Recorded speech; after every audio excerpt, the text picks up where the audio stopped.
Gente, bom dia, como vocês estão? Tudo bem? Espero que sim, espero que vocês estejam bem por aí. Hoje a gente vai falar, na verdade o vídeo de hoje é uma espécie de continuação do vídeo da semana passada, de algum jeito. Eu falei lá sobre compulsão e coisas que a gente não consegue controlar e que a gente repete, assim, que a gente tenta parar e não consegue. E aí lá no meio eu falei, e aí tem o campo amoroso nessa história, o amor, né? Como uma estrutura de repetição e de caminhos que a gente tenta achar e que a gente acaba repetindo um mesmo caminho. E aí falei, vou falar sobre isso num outro vídeo, tal. E com a Flor, e acabei não falando, a gente não fez esse vídeo. E aí muita gente me pediu para falar sobre isso, e eu resolvi, também queria falar sobre isso, porque eu acho que talvez seja a grande tônica da coisa, assim, desse canal aqui, de por que a gente repete tanto na história amorosa. E especialmente a ligação disso com o que eu falei na semana passada sobre a compulsão como uma tentativa de resposta ruim para uma necessidade, que acaba virando um aprendizado que a gente, do qual a gente não consegue escapar. Então eu vou falar um pouco hoje, só retornar, para quem não viu o vídeo da semana passada, eu vou retornar um pouco a esse ponto, explicar rapidamente o que é isso, o que eu quis dizer com isso, o que eu quero dizer com isso, essa ideia da repetição. E então entrar no amor e no campo amoroso como uma das atuações que a gente produz na vida para essas repetições, tentativas de saída, para tentativas de satisfação e felicidade e tal. E por que a gente é tão mal sucedido nisso. Eu vou tentar explicar por que dá tão errado assim. E tentar, de novo, como sempre, hoje prometo que vou tentar deixar para esse pedaço final, que é a possibilidade de solução para isso, de encaminhamento melhor para isso. Eu vou tentar dar mais tempo e mais calma, porque várias vezes eu faço um caminho teórico assim e tal, e olhando para a vida, e no final eu falo, bom, e aí, é isso aí e tal. E as pessoas falam, mas peraí, responde melhor como é que sai disso. E muito embora não tenha como responder, hoje eu vou tentar gastar mais tempo, pelo menos nesse momento, que é como tentar elaborar essas repetições para tentar modificar, que eu acho que é o mais importante, na verdade, né? Modificar essas estruturas que fazem mal pra gente, tão mal pra gente. Aprender com elas e caminhar para outros cenários, outras planícies, outras perspectivas. Tá bom? Vamos lá? Preparados aí? Vamos lá, vamos em frente. Vamos lá.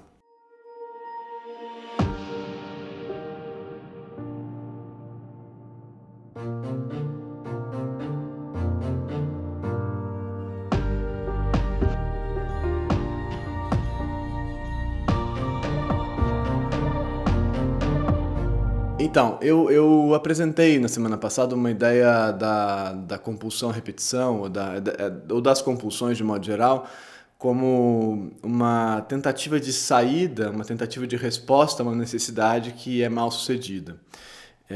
Então, nesse sentido, e aí eu dei alguns exemplos assim bem primários, assim, do tipo uma criança quer o abraço da mãe, mas essa mãe também é uma mãe muito ambivalente, muito violenta, né? Tem dias que eu acho que esse é o cenário mais complicado para a função materna ou parental em geral, que é uma mãe que num dia é de um jeito, no outro dia é de outro jeito. Então você começa a criar uma situação com essa mãe aí de não saber, e aí você acaba então se sentindo ameaçado por ela, né?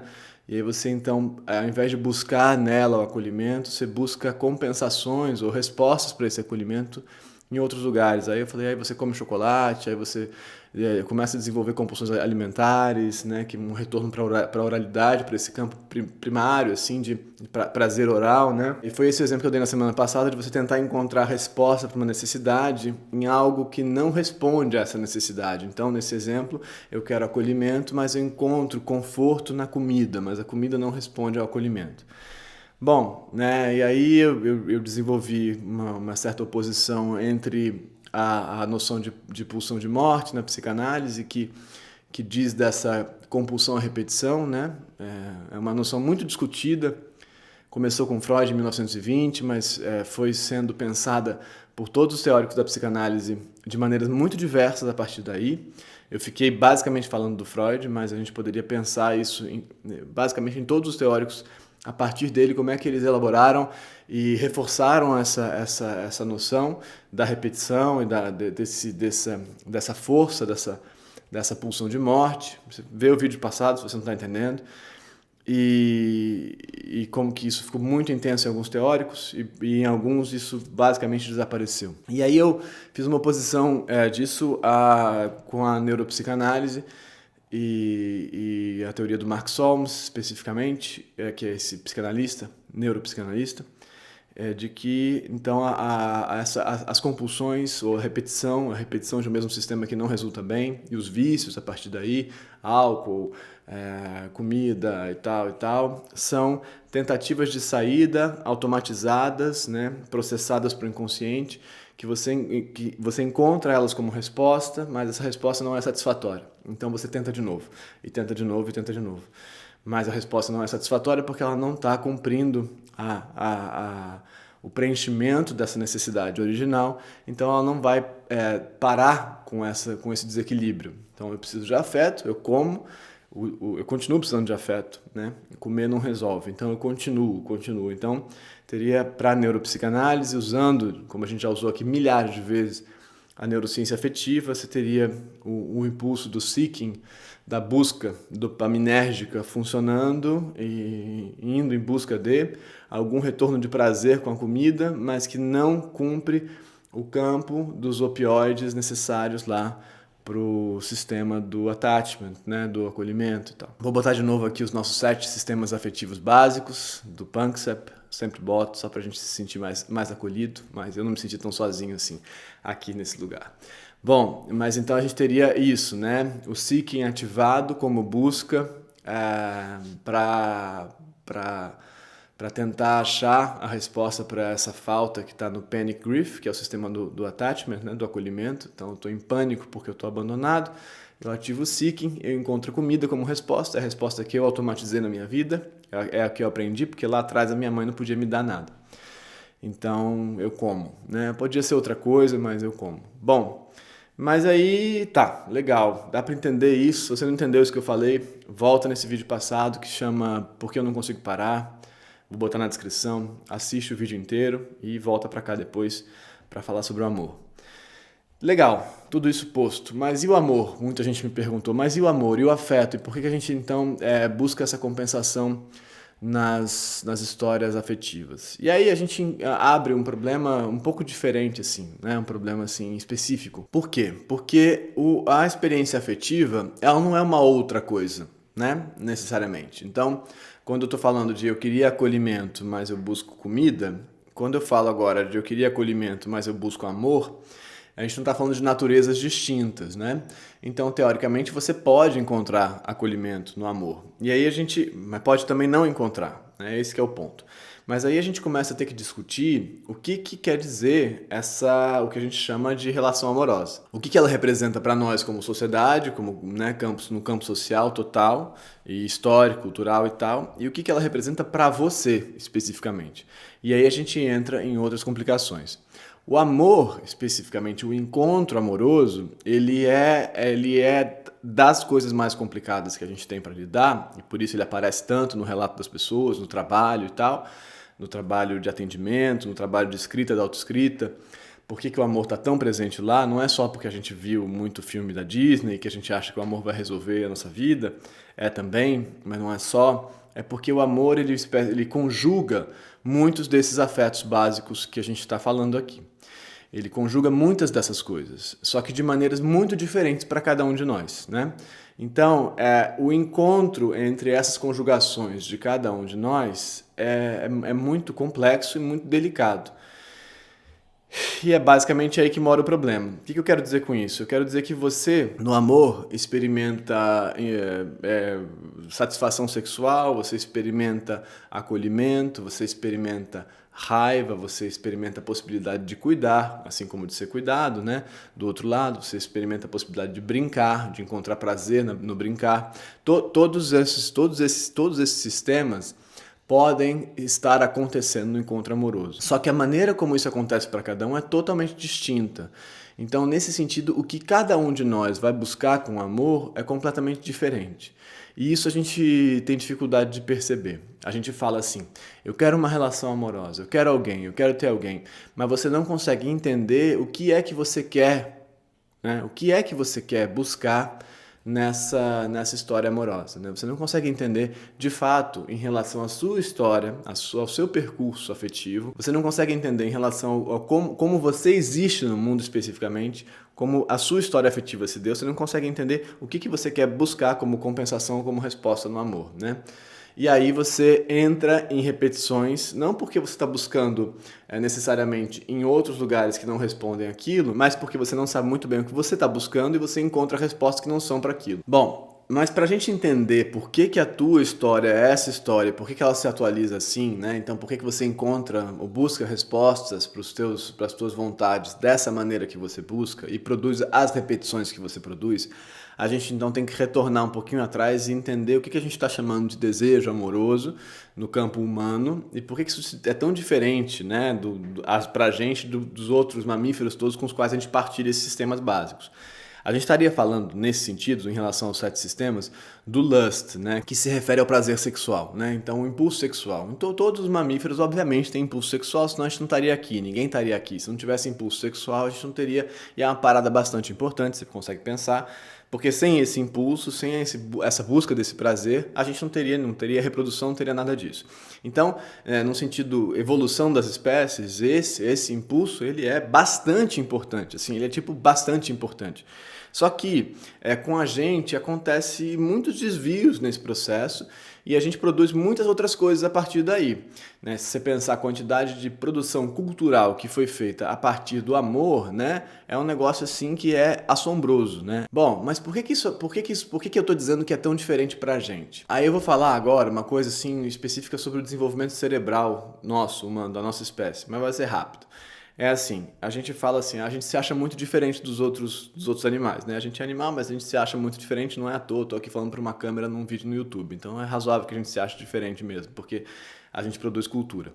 A gente vive dentro da cultura, além de produzir cultura. A gente vive dentro disso, da linguagem, né? Dessa espécie de máquina maluca que a gente produz. Mas tá...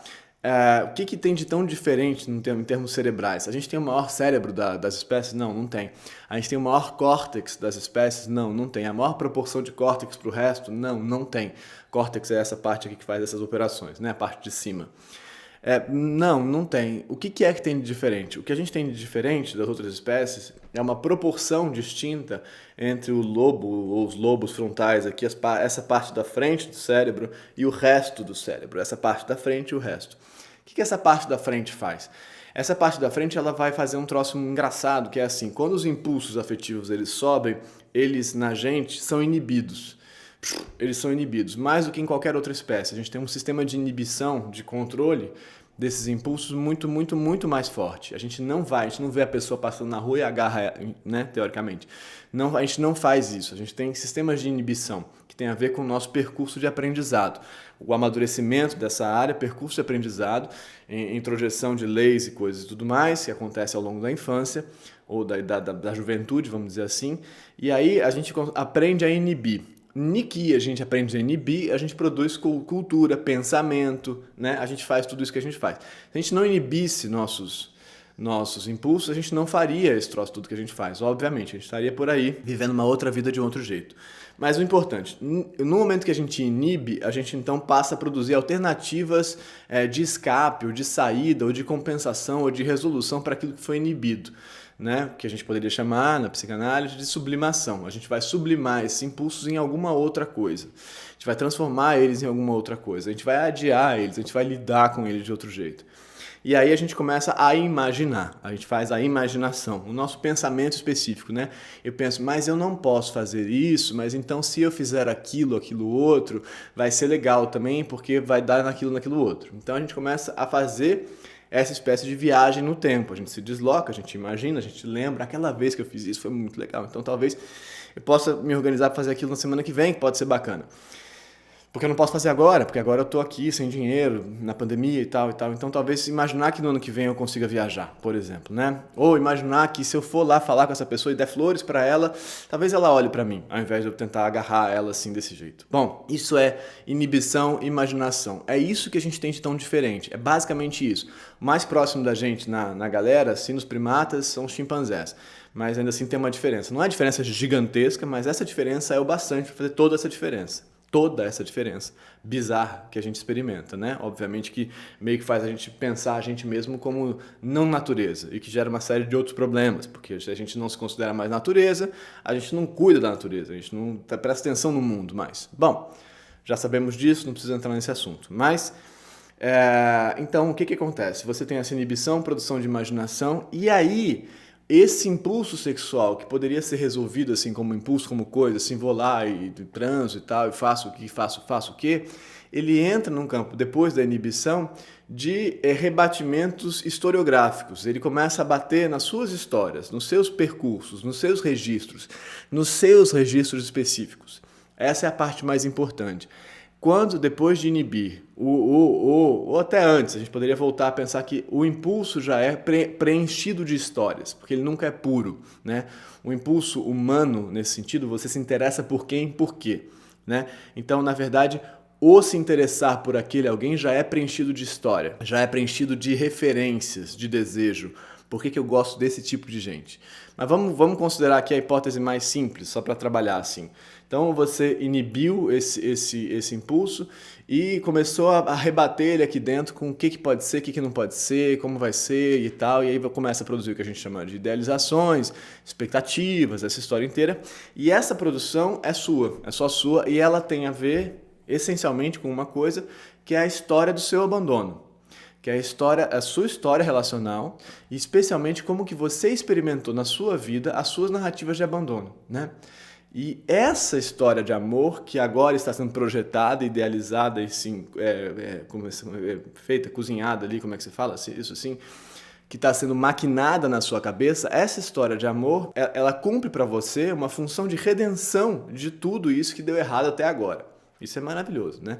Então você, de verdade, você pensa que nessa história você vai conseguir dar conta de resolver tudo isso que veio meio mal resolvido até o dia de hoje. Só que tudo isso que veio meio mal resolvido é específico seu, é totalmente específico seu. Só que você acha que não, você pensa, não, eu só quero ter uma relação, não quero nada demais, eu só quero ter uma relação, não quero ter nada demais.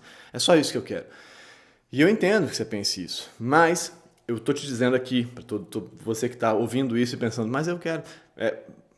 Você não quer só isso. Você quer resolver uma série de histórias. Você quer, por exemplo, poder ter o acolhimento que você nunca teve, por exemplo.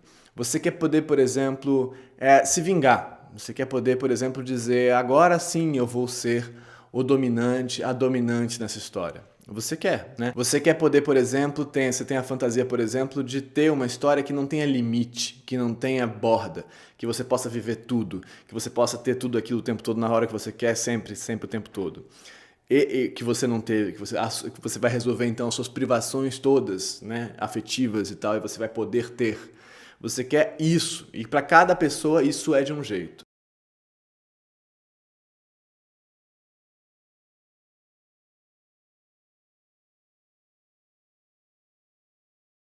E a gente já começa a entrar na parte mais séria da história. Em que você produz esse impulso, ele acontece, você olha a carinha, a fulano, enfim, na rua, se tiver rua, ou no Tinder, ou na troca ali, o que seja. Na hora que isso acontece, algo se produz em você, que é muito confuso, uma série de químicas malucas, mas se produzem ideias e conexões afetivas específicas, suas. E essas conexões, elas são a pista para te dizer do que estamos tratando quando falamos de amor na sua história. E é preciso que você saiba do que estamos tratando quando falamos de amor na sua história. Se você não souber, você vai buscar um amor genérico e encontrar uma rejeição específica, né?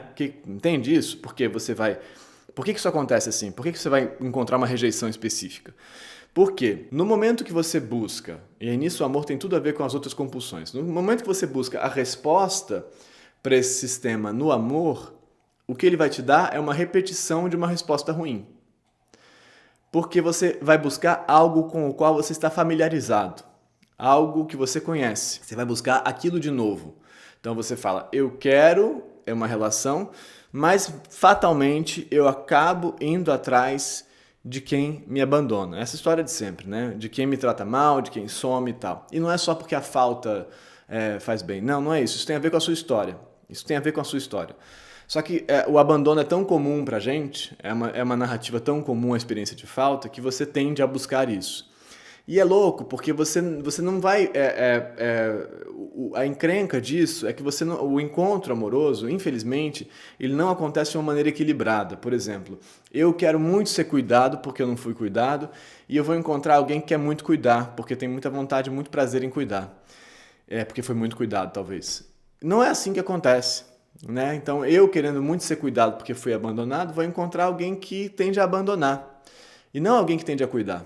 Simples assim. É assim que vai acontecer. Estou dando só um exemplo da história, pode ser de muitos jeitos. Mas, então, você não vai conseguir encontrar a resposta para essa sua falta original. Você vai encontrar a repetição. Porque na prática o que vai acontecer é que você vai se interessar e reconhecer o que você já conhece. Você vai reconhecer e buscar o que você já conhece. Infelizmente, isso de fato acontece assim.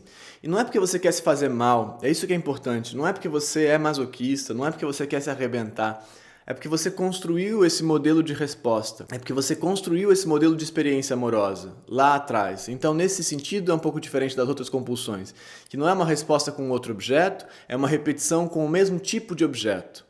Né? Porque você não saiu do campo afetivo para um outro campo, entendeu? Então você não foi buscar na comida, você continua no campo afetivo. E no campo afetivo você continua replicando o mesmo modelo. É claro que isso não é sempre assim, é claro que tem gente que vai mudar, é claro que tem relações às vezes que marcam a gente na vida, que fazem a gente alterar nossos percursos, é óbvio, mas existe na base da matriz lá um sistemão básico que é de tipo de encaixe e de tipo de historiografia de abandono. Enquanto você não conseguir entender a sua história de abandono, você vai buscar respostas que não vão acontecer. Né? É muito interessante isso. O Freud fala lá no Introdução ao Narcisismo dos tipos de amor, né? Eu já falei sobre isso aqui. Então ele separa em experiências amorosas narcísicas, né? Escolhas narcísicas e escolhas de objeto, né?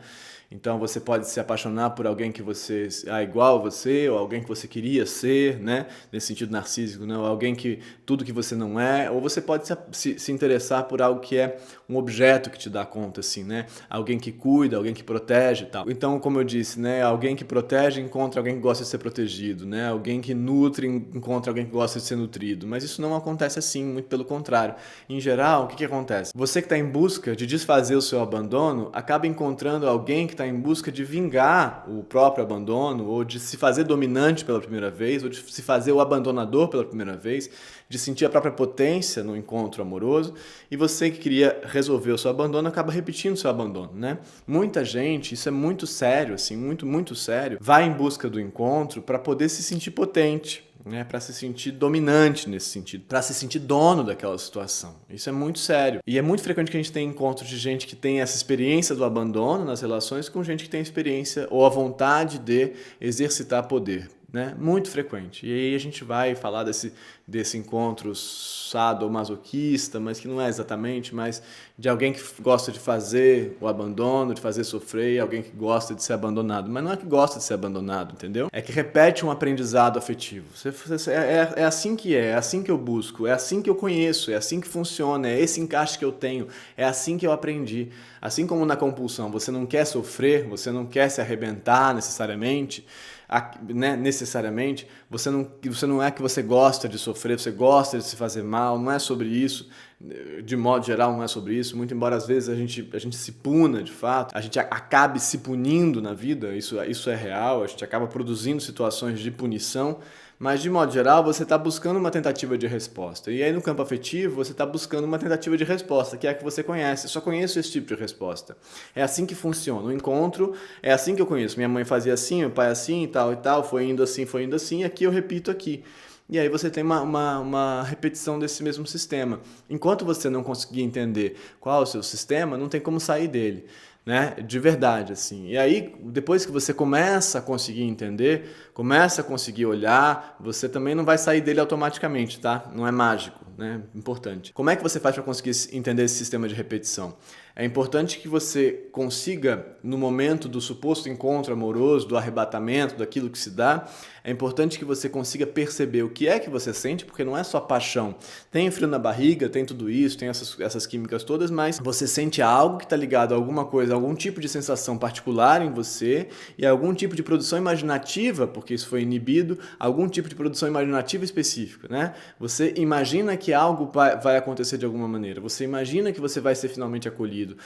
Ou você imagina que você vai ser muito potente, né? Então você tem que conseguir perceber que imaginação é essa e o que ela diz sobre a sua história. A partir do momento que você consegue decompor essas produções imaginativas que acontecem para você e a sua atuação real no amor, né, nesse sentido, o que é que você está produzindo aí no amor, você consegue entender que história é essa e o que você está querendo resolver, e aí você aos poucos para de ser tão submetido a essa repetição que parece alienígena, que parece estranha.